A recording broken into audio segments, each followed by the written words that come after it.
This is the Power Producers Podcast, where we are refining and redefining the sales game. Rule number one is you have to believe in yourself. You're the only one who doesn't think you belong in this appointment. The prospect has already validated your existence by scheduling time with you. Get it through your head you belong here, go in there, crush it, and close the deal. A place where sales professionals can come to learn from other sales professionals and thought leaders that have mastered their craft. The difference between a good salesperson and a best-in-class salesperson is only 2 minutes. By spending an extra 2 minutes on what you might think is a mundane task in the sales game, you separate yourselves from the pack, you grow your book of business, you close more deals, and you retain your accounts. As well as their peers who are still striving for perfection to achieve their why. I have a wife and 4 kids. Failure is not an option. Real sales professionals, real stories, real results. Are you ready to feel the power? Hey everybody, welcome to the Power Producers Podcast, where we are refining and redefining the sales game. Today, Kyle and I are ecstatic to have an awesome guest with us. I consider this guy to be the godfather of commercial producers for no other reason than as soon as I got my license, I was told to go out and buy a copy of the Wedge. We are privileged to be joined by Mr. Randy Schwantz, CEO of the Wedge Group. Randy, what's going on, man? Hey, man, I've never been called the Godfather before. I'm thinking about maybe I need to kind of like start cutting off the heads of horses and some cool things like that. Huh? There you go. There you go. Well, listen,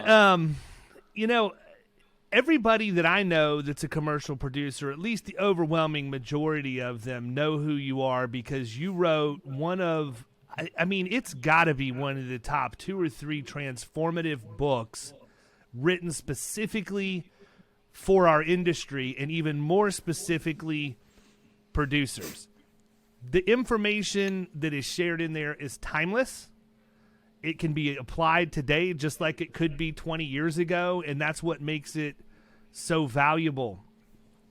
But that's not what I want to talk about today because that's what everybody knows.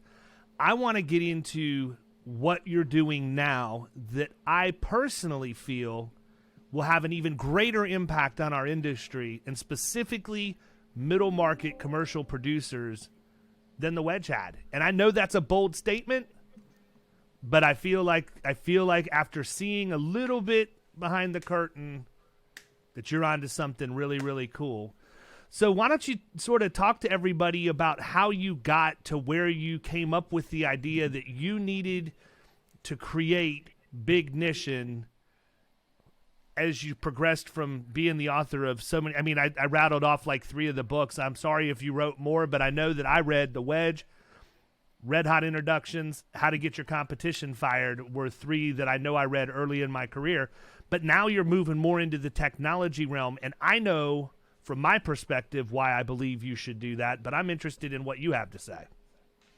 Well, yeah, I think that the biggest reason, David, is because, having been in, really hundreds of agencies, and, you start asking questions. What's in your pipeline? What does that look like? By the way, how are you doing in relationship to your goals? Where are your goals? Oh, hey, David, who are your top 8, 10, 12 competitors you guys run into all the time around here? Oh, by the way, if I was a new producer, like, what do I really have to sell for you? If what are our differentiators? And that and many other questions. Oh, one other question. Tell me about your sales meeting. And, most sales meetings are, I've kind of coined it as a spreadsheet liars club meeting, And so so that was really my personal frustration working with agencies, trying to take that ecosystem and move it off of having spreadsheets like all over the planet and put it into one place to where it's easy to go for a producer, where it's easy, because it really is. A producer, I got 3 jobs: prospect, sell, retain. As a leader, you got 3 jobs: train, coach, and develop me. And if you can train, coach, and develop me to prospect, sell, and retain, I'm going to make a lot of money. You're going to make a lot of money. We're both very happy. There you go. But it's so hard for agency leaders to do it because it's so hard for producers to do it. So I decided to try to build it's kind of a 3 tiers, like a 3-tier cake. all the training for producers, a sales management platform, and then peanut butter and jelly it together with the pipeline CRM technology in the middle, and that 3-layer cake is what we call Bignition. Got it. So what led to the thought process? Why did you just? I mean, this is not like you just woke up one morning and said, "I think I'm going to knock out a little something today and change the industry." Like, this is a massive project. Well, yeah, part of it is self-defense. I mean, we've got a lot of anecdotal stories of people using the Wedge and writing business and becoming $1 million producers. I mean, it's happened a lot, but a lot of it was anecdotal, and so part of our defense was, how could I get that data all in one place and report it? So that was part of it. It was just, but it's also frustration, like, because for the first 15 years of my career, man, I was on the road a lot. Well, okay, now you triggered the real button.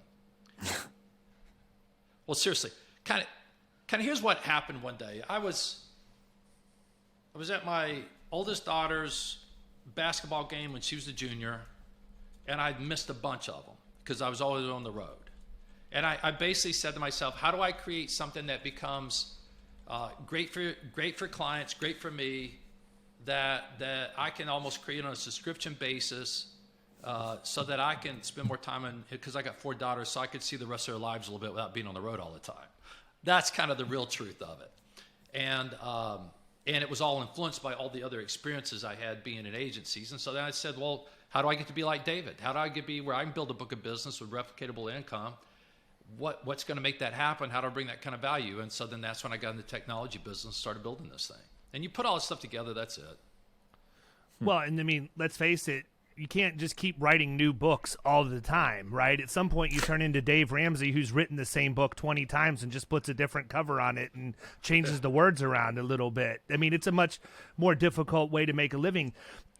From my perspective, in working with producers, specifically in the middle market, one of the things that I think that has always been a big disconnect, and certainly something that your product meets this need, agency principals do a really bad job of managing behavior, right? So my thought process is that if the behavior is managed and the behavior is right, it will breed the production. If you're just waiting to manage revenue results, you're reactionary in your leadership, and it's too late. Of course, the producer's not going to be successful at that point. And so that's one of the reasons why when we engage and work with new producers, one of the very first things I want them to do is create a formal business plan. They've probably never had to do that before. And so many times you talk with agency principals, or I mean, I've even been in agencies before where I worked prior to owning Florida Risk, where it would just be, tell us what you're going to, what's your annual, it makes it more real, and it makes it tangible. It gives you something. It's like you can have all these ideas in your head about what your goals are as far as production or things that you want to accomplish over the course of the year. But until you get that in a business plan, like you said, I don't think it's really that real, No, and it doesn't make sense. I don't want to know what you're going to do. I want to know how you're going to do it. Yeah. And that's, to me, that's what the industry lacks. And even more than just the right thought process is the tools that you need to actually follow through with that. That's why I got so excited when I saw Bignition, because Randy has basically taken something that I scream from the mountaintops every single day and turned it into a dashboard that does exactly what I think it fills one of the biggest gaps that we have in the industry: producer behavior. The producer can monitor it, their boss can monitor it, and everybody's on the same page in real time, but it doesn't stop there. I mean, it goes so much deeper than that. It would be impossible for me to create a word picture that describes exactly what this thing looks like, but people, take my word for it. When you reach out to Randy and do a demo after this podcast, which I know you're going to reach out to Randy and do a demo, you're going to see why I got so excited about it, because all of the things you hear me talk about or read about in blog posts or watching on my YouTube channel are all taken and made into a virtual dashboard that tells a story that everybody can read and understand. So if we were going to give a kind of a contrast, I got my little blue bucket back here. I'm just going to grab it real fast. I also are those giant Legos behind you too? Is that what that is? They are giant Legos. That's I'll fantastic. bring those out in just a moment. But when I think about most CRM, and I'm gonna start with the big boys: Salesforce.com, Microsoft Dynamics, Pipedrive, all that sort of stuff. To me, it's like a blue bucket, and they're built so you can take names and you can put names in, you can take names out, but nobody likes what they do. So then they call a carpenter and you call an electrician, you call a plumber, try to fix it up, and when it's all said and done, nobody still likes it. So I hate the blue bucket. And then the other side of the equation, so that those are the big boys. The other side of the equation is maybe some of the AMS systems people produce, and there's also some great tools for if you're going to write personal lines, that set up all the automation to send out, hey, make sure you put the freeze protection on your faucet and all that crap. But nothing's out there for middle market producers who need a book of business of say 60 to 100 accounts, want to grow a book of 750 to $1 million, need to leverage a client relationship to get introduced into somebody, or needs to be really good at making dials and setting appointments by phone. So, those things to make it easy doesn't exist. And so, when you start thinking about that, there's so many little things embedded in this thing that if you sit there and go, what are the top 5 or 6 behaviors I want a producer to do? How could I both train them to do it, and then how get them technology to make it easy to do? And then as a leader, now how can I manage and coach and make them better? That's kind of the mindset that I brought to this thing when we built it. So.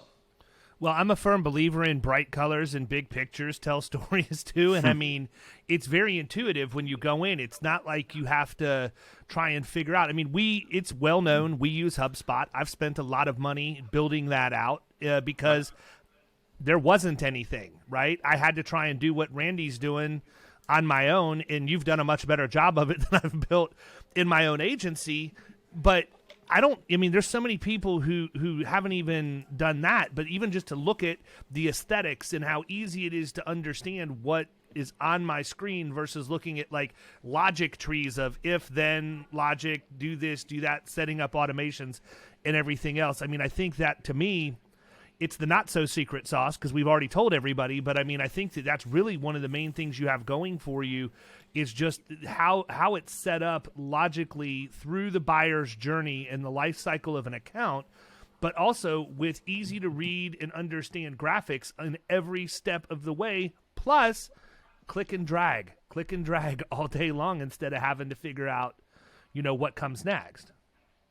Plus, Kyle, you mentioned I'm gonna pull these things around. Not that it's a big deal, but so I've got these things here because to me, this is me as a producer, this is a buyer, that's the incumbent. Mm-hmm. And we kind of talked about the wedge is all about get this guy fired. I got to get this guy fired for me to get hired. Mm-hmm. But what this really represents are what we're calling proactive services. And I know David's a major league proponent and coach and teacher and all sorts of stuff of those proactive services that then can become wedges.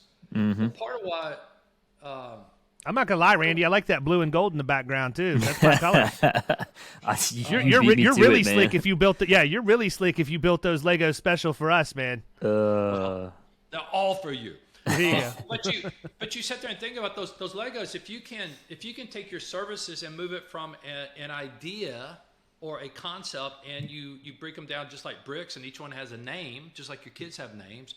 When you call them out, you can turn them into wedges. You can drag and drop, build the service timeline, and so we built all that stuff in there because people struggle with differentiation. When you look across the board, if they're not in one of our circles, they struggle huge with differentiation, and they know it. They just don't know the way out. And so part of this represents about going after building a differentiation so you can get your competition fired. But then the other thing is here. Once you get a new client, suppose that this is my new client and that's not the incumbent anymore. That's just somebody that the incumbent knows. That my buyer knows. Is working this whole thing for red hot introductions. There's when you look at any self-respecting commercial insurance broker who's got 60, 70, 80 commercial accounts, Each one of those accounts, you take the top 20, which is going to be 16 to 20 of those accounts. Each one of those has got relationships that we want to meet. Sure. But it's not mapped out. It's not a process. It's either on a spreadsheet or a whiteboard or something like that. And so I forget about it. My coach can't coach me through and create accountability. So it's just all those things help me prospect so I can set appointments. Help me prepare to win so I can beat the incumbent. Give me the dialogue so when I go on the sales call, I walk away with a BOR. And then give me some tools to build it. Now I got it, build my service plan so that I can wedge-proof that thing for the rest of my life and build a huge book of business. And then I'll just say this. One of my personal big motivators, and there's a picture right over there. You can't see it on this thing, but I got 4 daughters. And when the oldest was 6, so I had a 6, a 4, a 2, and a newborn. Whew. Something had happened that triggered me to start thinking about how much money do I need to make or save to be able to buy 4 cars, 4 universities, 4 weddings, and fund my own retirement. And I called up a financial advisor, and he came over to the house, and I was just telling him the story. I mean, we're sitting around our kind of a coffee room table, and I was telling him, yeah, I got 4 kids, I got to do this, got to do that. How much money do I need to save to do that?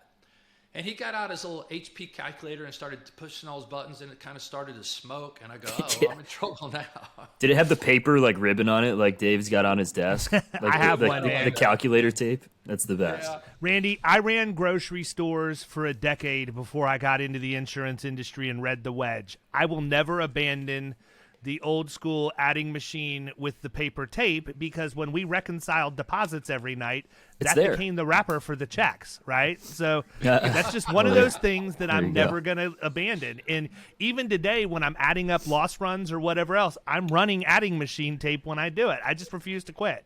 Sweet. That's good. Well, to finish that story, financial advisor said I need to save $65,000 a year, every year, for the next 20 years.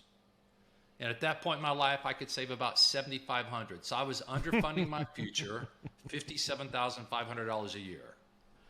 And so part of this is also about, I've asked thousands of producers, what's your new business commission goal? How did you come up with that goal? And it's I love what you're talking about, having new producers write business plans. But in my world, the majority of my client base is not newbies. It's the guys who've been around for a while. You'd be amazed how many guys have been producing for 5, 10, 15, 20 years that are only saving 10, 12, 15 grand a year. They're grossly underfunding their future. And the part that's heartbreaking is they don't even know it. No, have no clue. Mm-hmm. And so part of what we built into this whole system is kind of like that 30-year timeline, and look at it and map all that stuff out. And then let's go figure out how to go grow your savings capability, because it's not how much you make, it's how much you save that builds wealth if you don't own this agency. And anyway, so that's really kind of a heartfelt thing that man, I drive hard. Well, I mean, the thing that's cool about that is it's going to show them the number, and it's going to show them how their current activity is impacting that number in real time.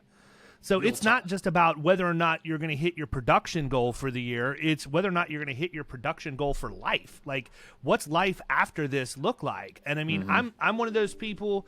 I live well below my means right now because I want to live like a king when I'm finally done and retired. But that's a personal choice and something that I looked at intentionally.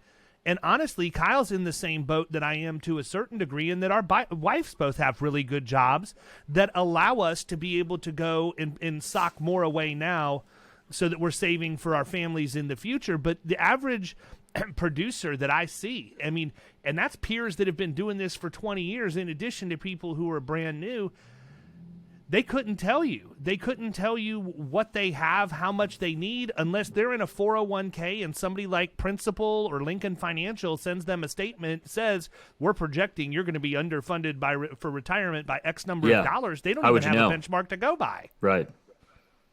Yeah, so now you take that to a leadership level. Can you imagine, because this is another book, I can't point to it, but right there called Grit that I wrote. Grit, How to Find, Hire, and Develop Real Producers. And almost every leader that we know laments about how difficult it is to find and hire new producers to have them become successful. And so part of the question we got asked was, well, why the hell would anybody want to come to work for you? Well, Randy, we're local. We care. Blah, blah. Come on, exactly. Right. Come on, man. And so part of the thing, and some people bought into it, some haven't, and that's fine. But can you imagine if I was out recruiting you and, you're just out there in the wilderness doing whatever you're doing, and I said, here at our agency, man, we got a really strong sales culture. I mean, we really help people win. I love salespeople. I don't hate them, like a lot of agency owners. I want to see you do well. And in fact, we got a whole plan to help you become a multi-millionaire. And that's what we're committed to helping you do. And if you'd like to come talk to us, I'd love to have that chance. And so rather than just, hey, come on over here and see if it works out, I mean, having a commitment to really help all your producers become multimillionaires, I think is a very powerful sort of message. And anyway, that kind of stuff gets me fired up. Yeah, absolutely. I mean, now, look, I put out some content a week or two ago, and it's amazing because you and I hadn't even talked about you coming on the podcast at that point, but we're going right down the same road that I brought up then. And that's, we need to do a really good job. I mean, people, this starts with your kids. Don't wait till they're out in the workforce. Like, my children already understand basic financial concepts, at least to their level of ability to grasp that. But understanding the difference between income statement wealth and balance sheet wealth is an important concept that everybody should be taught at some point. Like, I'm a firm believer. I mean, I know I tongue-in-cheek made a comment about Ramsey writing 20 books that we're all the same, but at the same time, I do agree with him on some things, and one of those is I think everybody should go through a financial literacy course to graduate high school, right? That's how you cure an epidemic, and we have one. Well, it's crazy that that's not part of schooling, like that and taxes, like basic accounting stuff. I mean, you don't learn that anywhere unless you go to higher education for that. It's Listen, nuts. in his books, I don't remember if it was Financial Peace or Total Money Makeover, but in Ramsey's books, he talks about the fact that kids graduate high school and they don't even know how to balance a checkbook. They don't know what a check register is. Well, that's 20 years outdated. I could hand my oldest son, when he first got into high school, my debit card and say, go get whatever you want at the convenience store, and I knew he wasn't going to spend a penny. He didn't even know how to use the debit card until I taught him. Nash spends all his allowance. Yeah. He spends that shit like it's growing on trees. There you go. I grew up on a small farm, and when we got old enough, my dad took us down to the bank and opened up a bank account. He paid us 25 cents an hour to hoe weeds out of the cotton and feed the pigs and help bale the hay. And, he'd write us a check for $2.25. And then we'd go down on Saturday morning to the bank. We'd deposit that check. He'd show us how to write that in there. And then we'd buy something. Then he'd show us how to write a check and look at the balance that check. And all of a sudden, and you go, it doesn't get any more basic. Mm-hmm.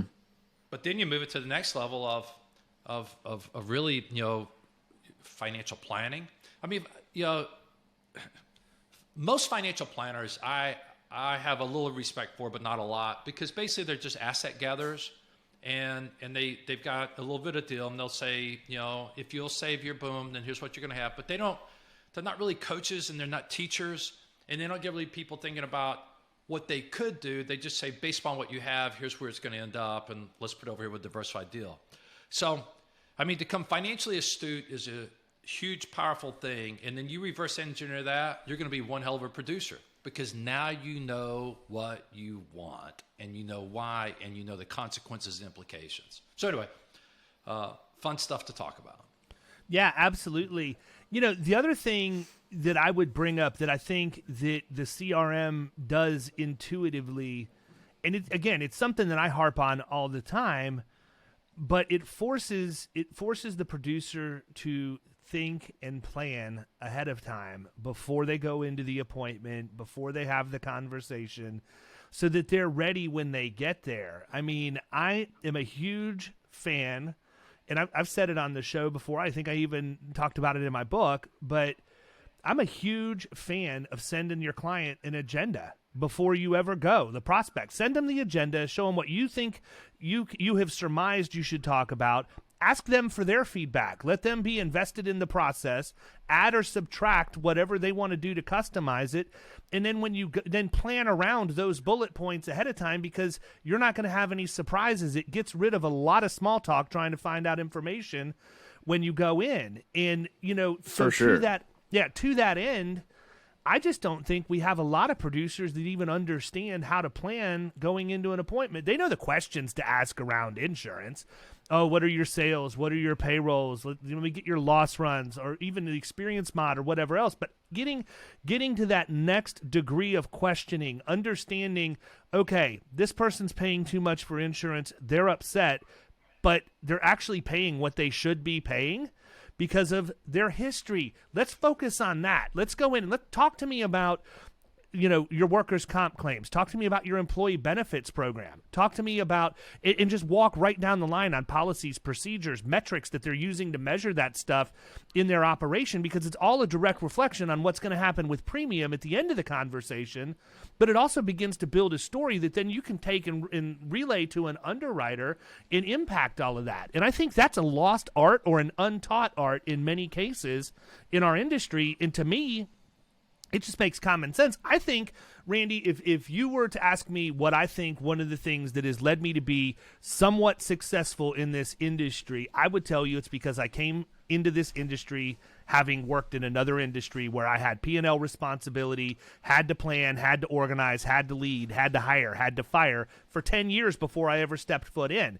I didn't know a thing about insurance, but I could sell it because I could go in and talk about all of the operational things that were impacting that, and then just say, look, if you want me to be able to come in and my firm to be able to fix this, the way that we fund our value proposition is through the placement of the insurance policy. To us, it's a bit of a commoditized process these days. It's a funding mechanism for our value proposition, though, because we know better than to come in and try and create another line of expenses on your income statement. We'd rather you redeploy funds you're already spending to get something that you're not currently getting.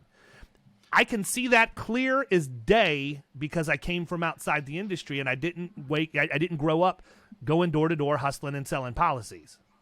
Well, it's interesting how we come from different places, and that's what our experience really drives kind of how we see the world. So I'm just the opposite.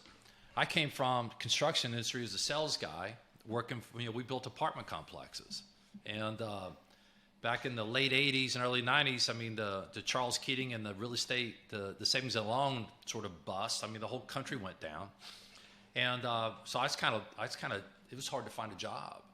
So I went to work for a marketing firm, and I had taken some Tony Robbins stuff, read a lot of books about NLP, read a bunch of books on selling.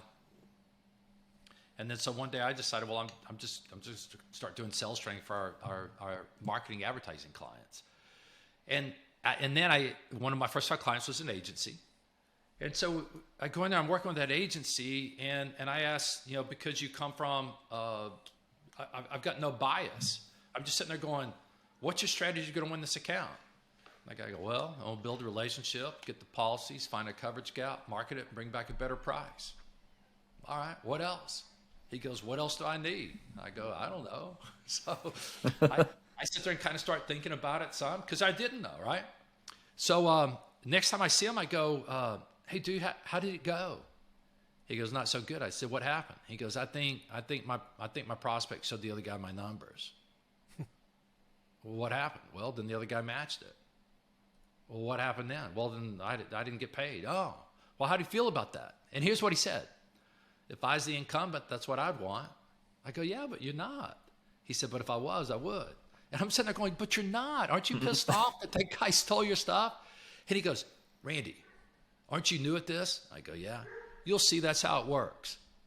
And I'm sitting there going like, holy crap. So where you came from, which I admire enormously, 10 years of doing what you did, business acumen, all that sort of stuff, I came to it from more of a psychology perspective and a whole lot of curiosity. Like, man, there's got to be a better way. And then one day it just kind of hit me that there's a bad guy sitting in the room and nobody's talking about him. And you start to think about why not. It's because we're all told, if you can't say something nice, don't say anything at all. And then we're all told, go sell yourself. And so then that creates a paradigm for people to just kind of pay like the incumbent doesn't exist. And Got a dog, huh? Yeah. Who doesn't have a dog anymore? I've got 2 downstairs that are barking because we got stuff going on out in the neighbor's yard. You're good. They'll all be there in a little while. But anyway, so it's kind of like out of that came my whole philosophy is on selling process. You got to get the competition fired to get hired. Differentiation. Let's go stack it up instead of being a reactive services nice agency. Running sales meetings.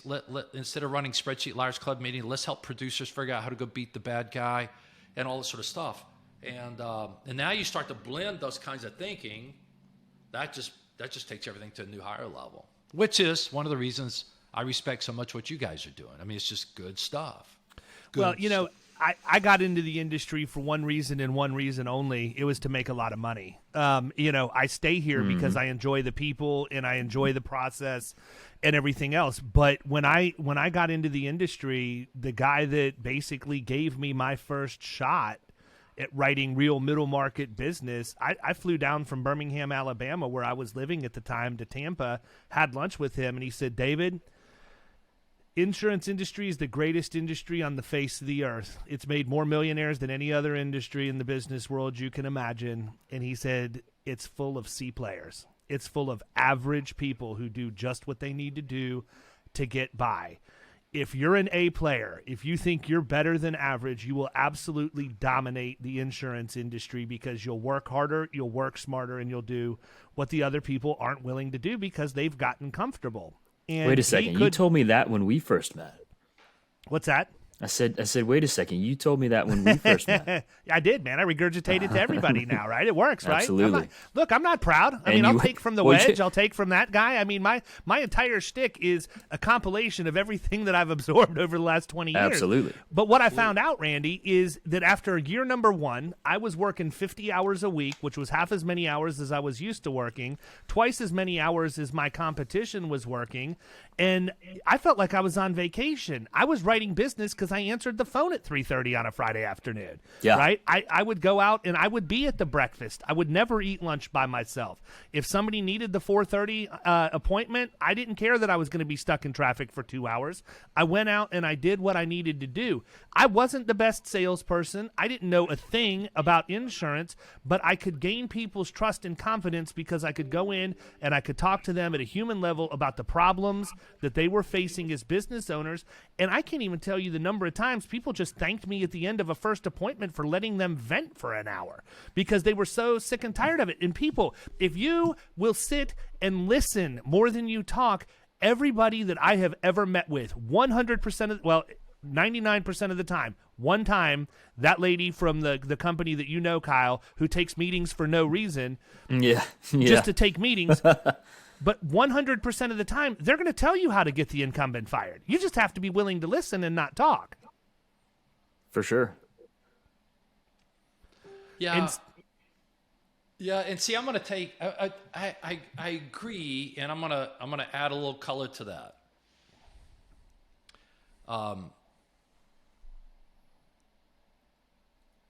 Like if I was a newbie hearing you say that, I'd go, okay, well, what am I listening for? And if I'm, let me just say it this way. There's a lot of people who are extraordinary salespeople and don't even know they're extraordinary, but they are. And they get frustrated trying to teach that next generation to do what they do. So then I think about what you just said and I go, hey, hang on, I'm going to deconstruct what David just said. He said, if you'll sit there and listen to them, they'll tell you how to get the competition fired. Okay, then now I feel like as a trainer coach, I got to go, what am I going to teach them to listen for? More importantly, in my world, who is the incumbent? Because the incumbent gives us all the clues in terms of where that buyer is being underserved. So if we start to become a student of our competition, by the way, that's another thing we put in the database. I'd go, who are your top competitors? Well, no. Well, why don't we just have all your top competitors, all the firms, all the agents, and what they're good at, what they're bad at, share notes, share the proposals. Let's go study them. Let's be a student of them as much as we are of ourselves, because then we'll know exactly what questions that's going to stimulate that buyer to vent about what's not getting done by the incumbent, therefore starting to move them It's like watching film for your opponent, like exactly. Football. Yeah, right. Yeah. Well, I mean, if you know who your competition is, you can also target them. I mean, I'll be the bad guy and say that. If there's an agent out there that does a really bad job or an agency that does a really bad job, I'm going to find every one of their accounts and target them, period. Absolutely. Absolutely.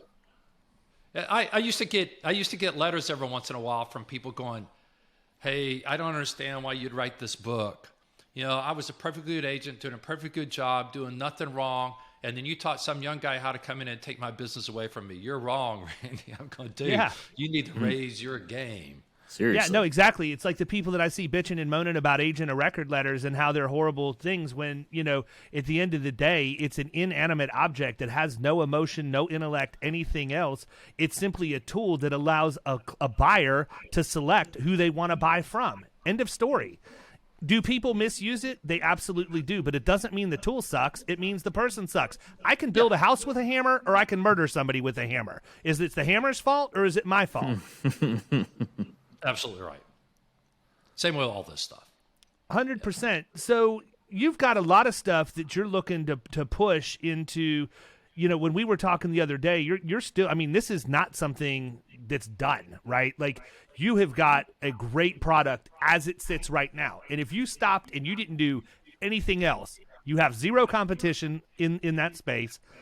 Even if you had it, it would be almost impossible for them to replicate anything close to what you have without infringing on intellectual property or whatever else.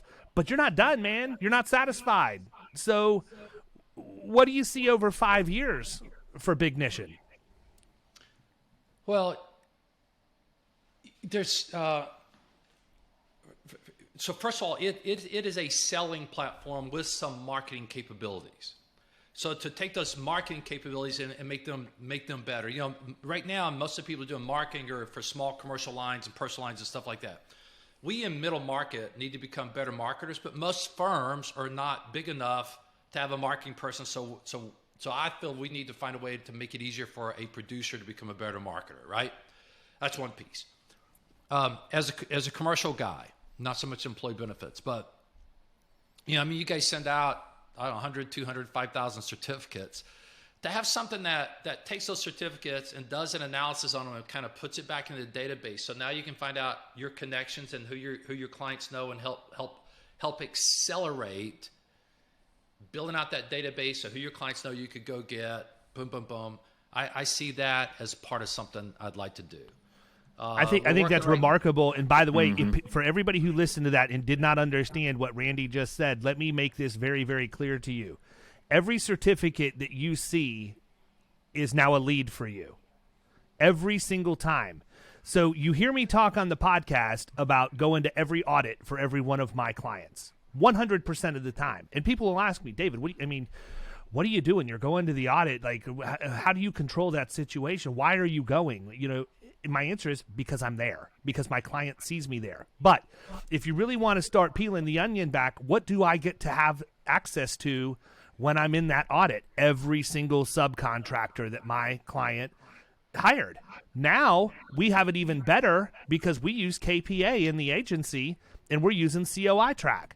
Every time one of my clients that's in that has a risk management center that we've built for them on KPA's platform sends out an email template, clicks a link. Now they scan in the certificate, OCR technology pulls it out, populates it, and we can track to find when things are going to expire or not expire. But that's where the competition, that is where your competition is going to stop. You need to look at that like it's a leads list, right? If you look at that. Oh, yeah. I didn't know that existed. So I got to talk to you more about what you just talked about because that is a gold mine. Yep. And it's like never ending. It just goes on forever. I mean, Randy, I have the exact guy. I have the exact guy that you need to meet that could immediately push that into what you're doing. We'll get that set up because right now, like if I'm you and you're my client, we're going through the audit, and all of a sudden we see Kyle's certificate of insurance pop right there, and I go, "Do you know him?" Well, of course we do business. I'd like to meet. Like every audit, literally. You're setting up introductions like crazy. And here's the interesting thing about that.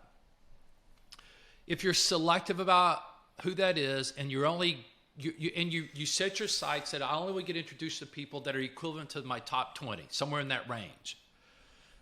You can double your book in a short period of time and do it with half as many clients. So then you dump all the bottom half of your clients, literally.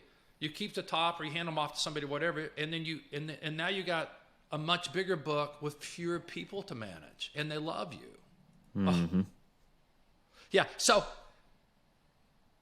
when you're talking about things to do, I mean, I just had another one, Randy. Imagine this. Imagine if that OCR technology could capture the signature and cross-reference it to the list of competition that's inside the CRM, so that now you're targeting that individual agent based on the certificates that you have come through that they've signed. I mean, this could go. I could go for days on this now. Well, so then we're going to have to do that, because these are all the things that I mean, it's frustrating for all of us. I mean, just be candid. We know we got all these little pockets of information, but it's not served up to me on a silver platter. And if it was, a lot of us would just take better action faster, quicker, easier. And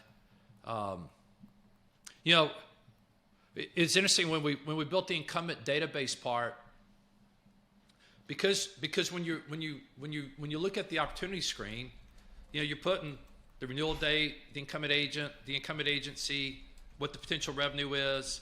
And so now when you hear that Bob Smith, God forbid, but Bob Smith, one of your competitors, got fired, died, quit, or retired, all you do is just go click Bob Smith, and every account that he's got is right there. Just right there. Click, and then you hit this little start prospecting button and you start working through every one of them. If you're a sales leader, you assign them. I had a guy, true story, in Anchorage, Alaska, twice did this, where Anchorage, small town, 500,000 people.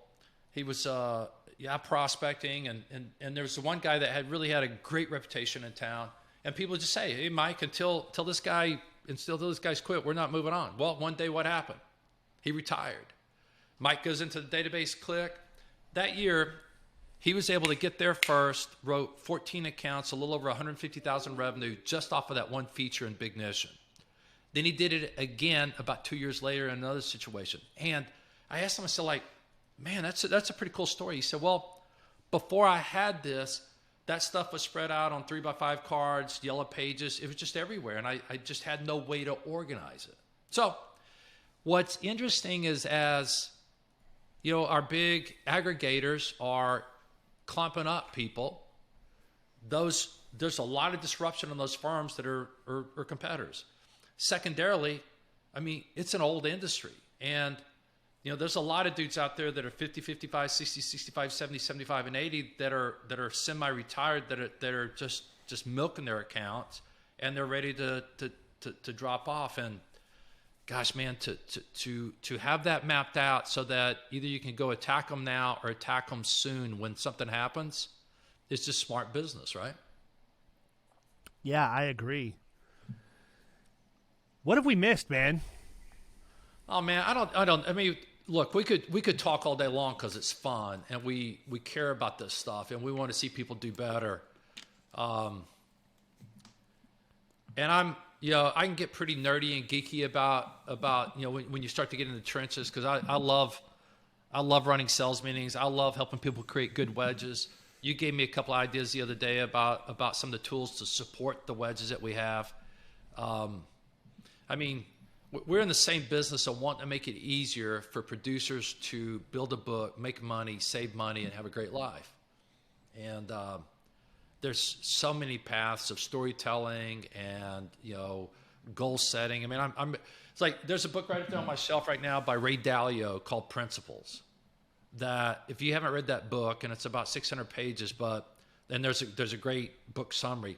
But that dude right there was a commoner, just like all of us, had no real great things in his life that made him move in a direction. But one day, you know, he started a hedge fund, made some mistakes, came back from it, ended up building a $150 billion hedge fund, has a personal net worth of $16 billion.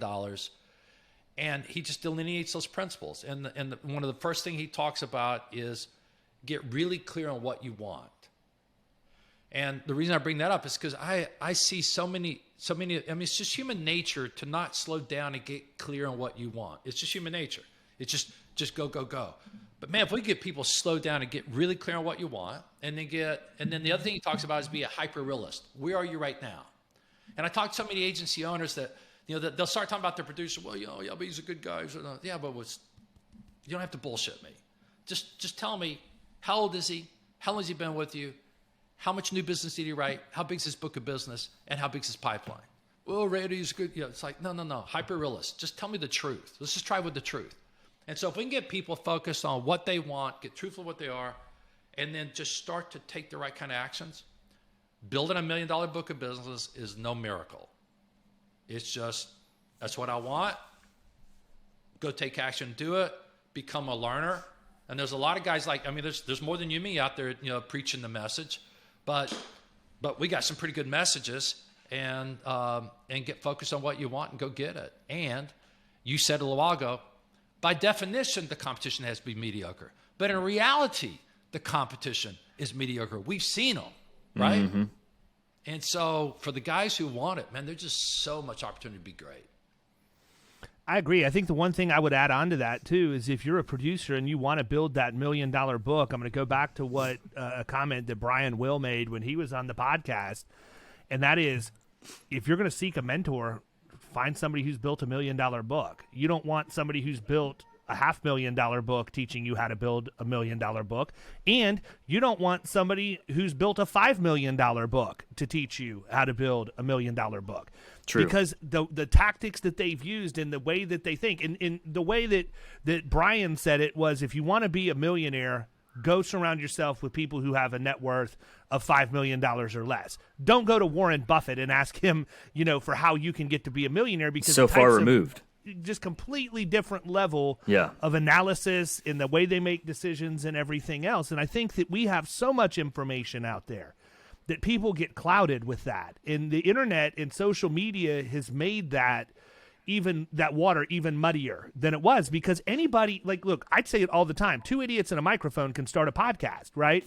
You don't have to have anything at all other than the equipment and the desire to record and distribute. And the same thing holds true. I mean, we have these insurance industry thought leaders, and they come and go. You see 3 or 4 new faces pop up every year, and 3 months in, they're gone. And you wonder what happened or where they went.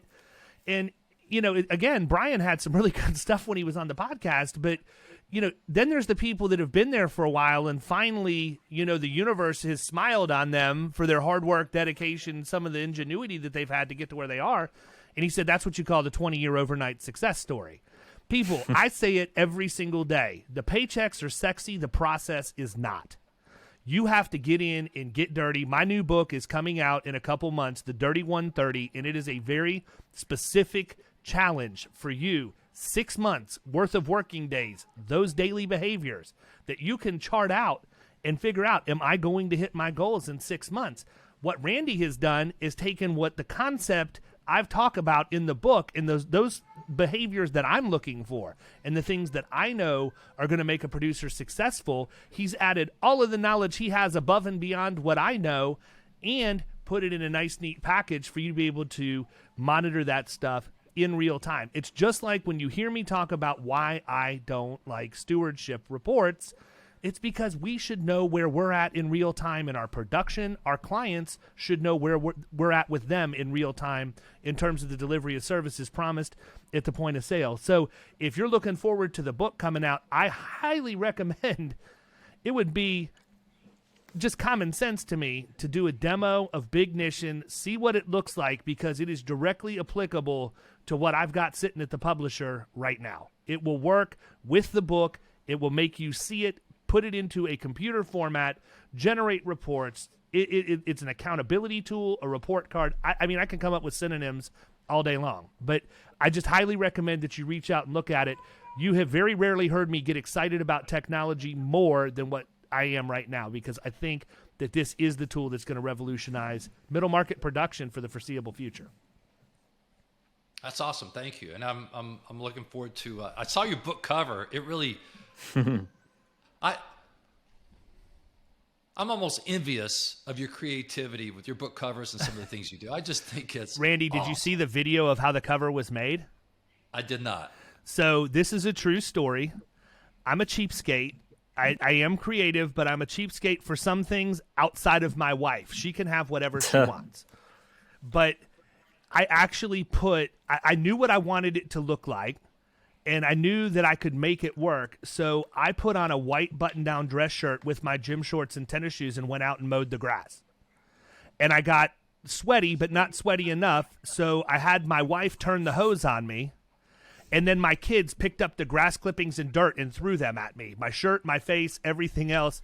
And then I photoshopped the tattoos on my forearms because that's never going to happen. But, that was literally started out with me cutting the grass in my yard, and that's what it turned into.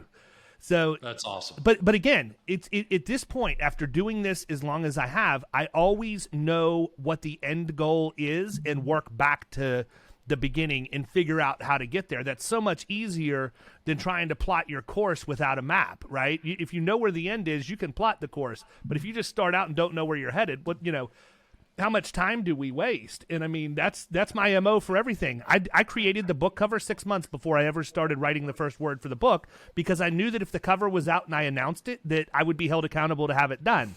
I'm not always the best at turning things around on time, as Kyle could attribute to me, but at the end of the day, we have forced accountability. Listen, we could go all day long. I know that we can sit here and, I could brainstorm with you for another 2 days. We may need to just hook up in person at some time soon. I'll fly out and meet you or something. But I think that if we got in a room and we brainstormed through some of the things I think based on the platform you've built, it could get real dangerous real quick. I do too. And I look forward to doing that. Good deal. Well, listen, thank you so much. I appreciate you being so gracious as to take an hour out of your time to come onto the podcast with us.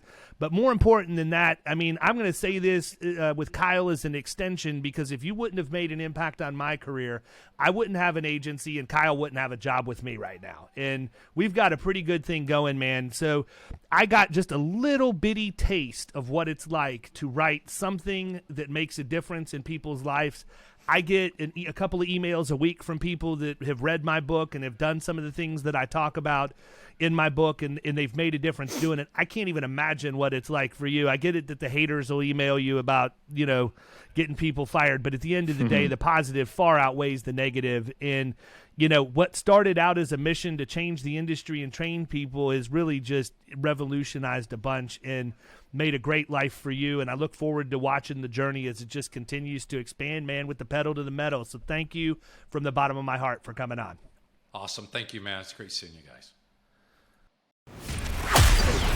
You've been listening to the Power Producers Podcast. You can follow Killing Commercial Insurance on Facebook and YouTube. And if you want to take your game to the next level, check out our book, The Extra 2 Minutes, and our website, killingcommercial.com.